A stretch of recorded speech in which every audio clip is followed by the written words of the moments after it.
আগামী 6 তারিখ ভাইয়ের দোকান ওপেনিং, পার্লার ওপেনিং, এবং এটা আমার কাছে একটা প্রাউডফুলি মুমেন্ট।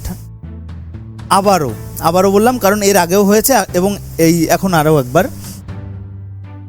ট্রেনিংয়ের শুরুতে হয়তো কিছু অজানা ছিল, তাই তো, কিছুই জানতে না, এবং ট্রেনিংয়ে এখনও প্রায় 10টা বা 12টা সামথিং, ওরকমই অ্যাভারেজ ওরকমই হবে, 10টা বা 12টা সামথিং এখনও ক্লাস বাকি। তার মধ্যে দোকান ওপেনিং, তার মধ্যে বিজনেস স্টার্ট। এটা একটা আমার কাছে প্রাউডফুলি মুমেন্ট, এবং এখান থেকে তোমাদেরও কিছু শেখার রয়েছে যে আগ্রহ থাকলে সব হয়।